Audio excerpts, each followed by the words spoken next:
Husband হঠাৎ করে শনিবার দিন সন্ধেবেলায় বলল, চলো কলকাতা থেকে ঘুরে আসি। আমি বললাম, কলকাতা থেকে ঘুরে আসবো আবার কী কথা, কলকাতাতেই তো থাকি। বললো, চলোই না। সারা সপ্তাহ তো নিঃশ্বাস ফেলার সময় থাকে না, একটা দিন একটুখানি সময় পেয়েছি। ছানাপোনাকে তার মামাবাড়িতে দু তিন ঘন্টার জন্য রেখে আমরা বেরিয়ে পড়লাম একটু ঘুরতে। এমনিতে শনিবার দিনটা আমাদের খুব তাড়াহুড়োতে কাটে, কারণ শনিবার দিন সারা সপ্তাহের কাজগুলো আমরা বিকেলবেলায় সারি। তো এই শনিবার না কোনো কাজই সেরকম ছিল না, খুব ফাঁকা ছিলাম। তো সেই জন্য হাজব্যান্ড বললো যে চলো আমরা একটু ঘুরে আসি। তো ছেলে মেয়েদেরকে মামাবাড়িতে রাখতে হলো, কারণ বাড়ি থেকে চারজনকে নিয়ে যাওয়া যাবে না। আর আমার বাপের বাড়িটা খুবই আমার কাছেই আছে ফ্ল্যাটটার, কিন্তু সমস্যা হচ্ছে আমার মা বাবাটা দুজনেই খুব অসুস্থ থাকে, তো সেজন্য সবসময় ওদের কাছে ছেলে মেয়েকে আমি রাখতে পারি না। ওই 2-3 ঘন্টার জন্যই একটু রেখে রেখে আমাকে কাজ করতে হয়। আর আমার এখানে আমার শ্বশুরবাড়ির কেউই থাকে না, শুধু আমি আর আমার বরই থাকি, সেই জন্য আমি কাউকে হেল্পিং হ্যান্ড হিসেবেও পাই না। এবারে বরের সাথে চলে এলাম পাটুলির মোড়ে, এইদিকে ফ্লোটিং মার্কেট, আর এই সাইডটাতে খুব সুন্দর করে সাজিয়ে দিয়েছে, অনেক বসার জায়গা করা আছে, অনেকগুলো ফুড কোর্ট আছে, অনেক রকমের খাবারের দোকান আছে। এই পাটুলিতে এলে এই জায়গাটা এখন এতটাই ভালো লাগে, এখানে অনেকক্ষণ সময় কেটে যায় বসে থেকে। পাটুলি ছাড়িয়ে বাইপাস ধরে আমরা চলে এলাম। তোমরা সবাই কলকাতার সব রাস্তা চেনো, কিন্তু তবুও চলো আজকে আমরা আবার কলকাতার রাস্তায় ঘুরে বেড়াবো, আমাদের চেনা শহরকে আবার নতুন করে চিনব। এটা আমরা দাঁড়িয়ে রয়েছি সিগনালে, এইবার সিগনাল ছেড়ে দিল, এখান থেকে সোজা আমরা চলে যাব সায়েন্স সিটির দিকে বাইপাস ধরে। এখানে দেখো সূর্যের আলোটা অস্ত যাব করছে, আর এখানে অ্যাটমসফিয়ারের বিল্ডিংটা দেখাচ্ছে। এই বিল্ডিংটা এত আমার ভালো লাগে না দেখতে। এক একটা ফ্ল্যাট এখানে 1.5 থেকে 2 কোটি টাকা থেকে স্টার্ট হয় শুনেছি, আমি জানি না, সবারটাই শোনা। ওপরে এখানে সুইমিং পুল আছে। আমার এই বিল্ডিংটা যতবার এই রাস্তা দিয়ে ক্রস করি ততবার আমি এই বিল্ডিংটার দিকে তাকিয়ে থাকি, বিকজ এই বিল্ডিংটা আমার ভীষণ ভালো লাগে। শুধু এই বিল্ডিংটা না, বিল্ডিংটার পাশ দিয়ে অনেকটা রাস্তা, অনেকটা জায়গা জুড়ে জল আর জল। যেসব বিল্ডিংয়ের পাশে বা কমপ্লেক্সের পাশটায় জল থাকে না, যারা সকালে ঘুম থেকে উঠে অনেকটা জল সকালে দেখতে পায়, তাদের সকালে উঠেই কিন্তু মন ভালো হয়ে যায়, তাই না? আমাদের কলকাতা শহরে কে বলে যে সবুজ নেই, জল নেই, কলকাতা শহর কাঠখোট্টা, এগুলো সব কথার কথা। অ্যাকচুয়ালি কলকাতা শহরে আমাদের সব কিছু আছে, সমস্ত রকম পরিবেশ আছে, ভালো মন্দ সব।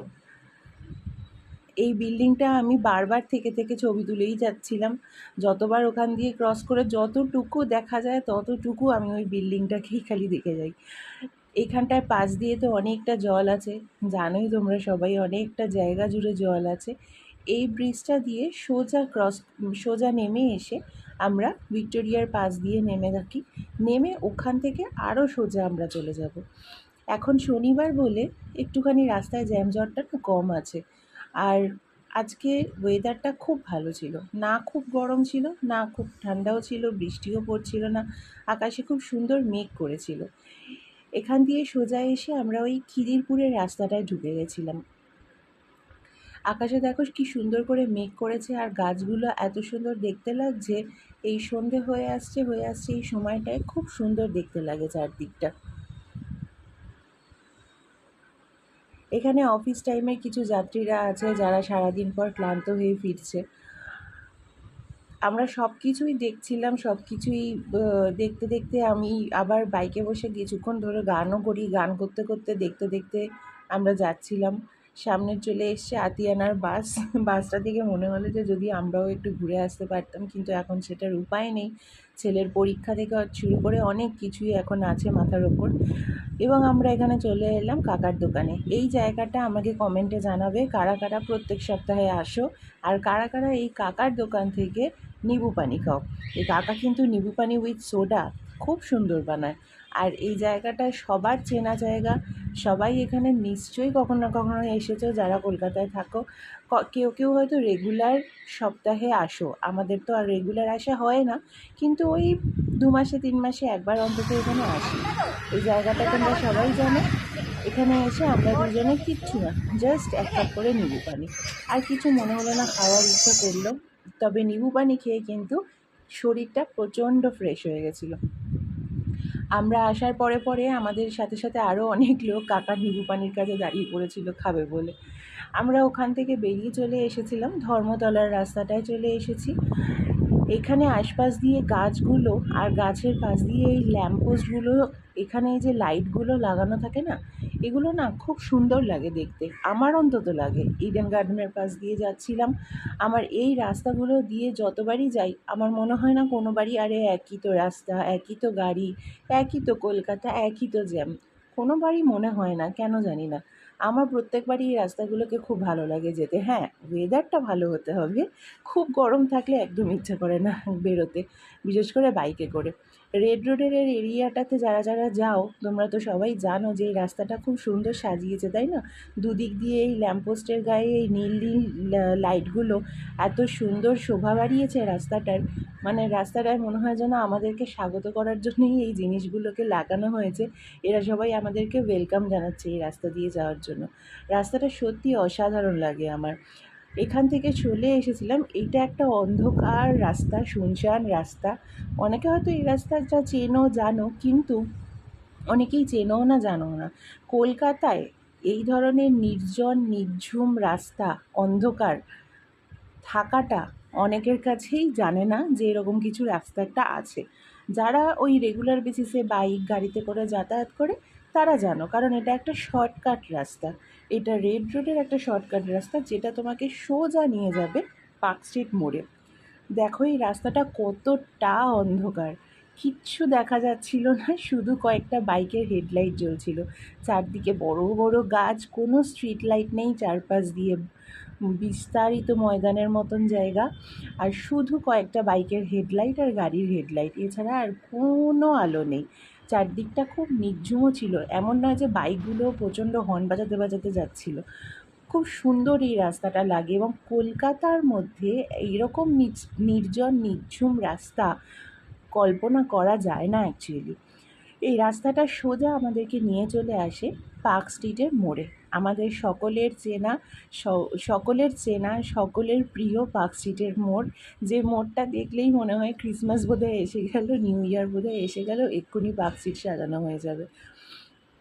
তো পার্ক স্ট্রিটের মোড়ে এসে আমরা ক্রস করে সোজা পার্ক স্ট্রিট হয়ে চলে এসেছিলাম ওই মিন্টো পার্কের দিকে। পার্ক স্ট্রিটটা দেখলে তো সবসময়ই ভালো লাগে। বর্ধমান মার্কেট দিয়ে ক্রস করার সময় আমার হাজব্যান্ড জিজ্ঞেস করেছিল একটুখানি দাঁড়াবে কি, আইলাম না না চলো, কিছু কেনার নেই। কারণ আজকে না অ্যাকচুয়ালি ঠিক কিছু কিনতে ইচ্ছে করছিল না, মনে হচ্ছিলো খালি ঘুরেই বেড়াই ঘুরেই বেড়াই ঘুরেই বেড়াই। তাই জন্য মিন্টো পার্ক থেকে আমরা এই রাস্তাটা ধরে নিয়েছিলাম। এই রাস্তাটা আমাদের সোজা দেশপ্রিয় পার্কে নিয়ে যায়। আর এখানে এসে আমার হাজব্যান্ডের মনে হয়েছিল যে ও খুব ওর না ওই ডালের পকোড়াগুলো ভীষণ প্রিয়। তো একটা লোক রাস্তার মধ্যে ভাজছিল বলে ও বাইকটাকে লিটারেলি দাঁড় করিয়ে দিয়ে ডালের পকোড়া খাবে বলে নেমে পড়েছিল। এই যে ডালের পকোড়াগুলো ভীষণ ভালোবাসে আমার হাজব্যান্ড খেতে, আর 20 টাকার পকোড়া নিয়েছিল, তার সাথে হচ্ছে লঙ্কার চাটনি। তো পকোড়াগুলো মোটামুটি ভালোই গরম ছিল। আর এইগুলো কলকাতা স্ট্রিট ফুড যারা খাও প্রত্যেকে চেনো, আমার মনে হয় এগুলো ভালোবাসে না এরকম লোক কোথাও নেই। এগুলো খেতেও খুব ক্রিস্পি হয় আর ভীষণ ভালো হয়। বাড়িতে হাজার চেষ্টা করলেও এইরকম পকোড়া আমি বানাতে পারি না, কেন জানি না।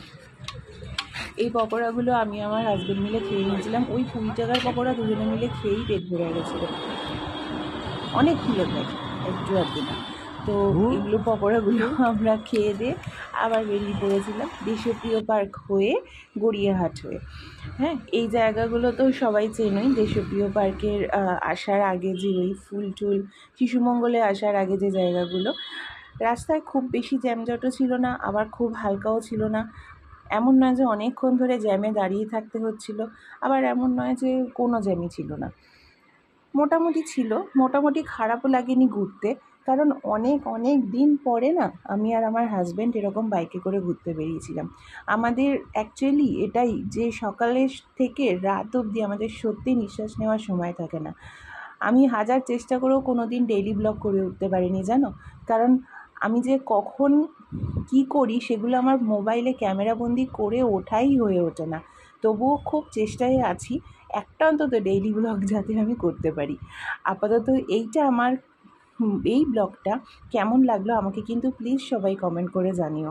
তোমাদের উৎসাহ পেলে আমি আরেকটা ডেইলি ব্লগ করার একদম চেষ্টা করব। গড়িয়াহাটের রাস্তা দিয়ে আমরা যখন আসছিলাম, রাস্তাঘাটগুলো দেখেছো কীরকম ফাঁকা ফাঁকা। এইটা গড়িয়াহাটের রাস্তা মনেই হচ্ছিল না, কারণ শনিবার দিন ছিল তো, অনেক অফিসও হয়তো ছুটি ছিল, তাই জন্য রাস্তাগুলো এরকম ফাঁকা ফাঁকা ছিল। খুব জল তেষ্টা পেয়ে গেছিলো, তাই জন্য হাজব্যান্ড আর আমি দাঁড়িয়ে দাঁড়িয়ে থামস আপ খাচ্ছিলাম এই জায়গাটাতে, ওই হিন্দুস্তান পার্কের ওই জায়গাটাতে। হিন্দুস্তান পার্কের ভেতর দিয়ে গোল পার্কে আসার যে ওই রাস্তাটা আছে, ওখান দিয়ে আমরা চলে এসেছি এটা গোল পার্কের মোড়ে পেট্রোল পাম্পটার পাশে, ওই পূর্ণদাস রোড ধরে। এখান দিয়ে আমরা ঘুরে গিয়ে ঢাকুরিয়ার ব্রিজটা দিয়ে উঠে চলে আসব যাদবপুরে। অনেকক্ষণ ধরে বাইকে চলার পর মুখটা কীরকম লাগছে দেখো। তারপরে এবারে আমরা চলে এসেছি এই ঢাকুরিয়া ব্রিজের কাছাকাছি। এখানে তো আমরি হসপিটাল এখন মণিপাল হসপিটাল হয়ে গেছে, খুব সুন্দর করে বড় করে ব্র্যান্ডিং করেছে। কয়েকদিন আগেই আমার মা এখান থেকে পেসমেকার বসিয়ে ছাড়া পেয়েছে, তখন ওটা অলরেডি মণিপাল হসপিটাল হয়েই গেছিলো। সিস্টেমটা খুবই ভালো, যদিও আমরি সিস্টেম খারাপ ছিল একদমই বলবো না।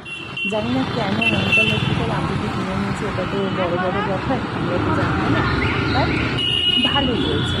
এইখানে আমরা সন্তোষপুরের ব্রিজ দিয়ে উঠে চলে এসেছিলাম আমাদের সুন্দর পরিচিত ফুচকাওয়ালা কাকুর কাছে। সন্তোষপুর বাজারের পাশে এই কাকুটা বসে।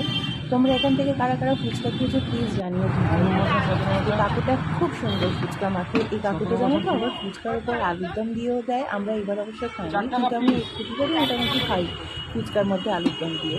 আর এমনিও যে ফুচকাটা মাখে ভীষণ সুন্দর মাখে, আর বড় বড় ফুচকা মাখে, আর খুব সুন্দর করে গরম করে।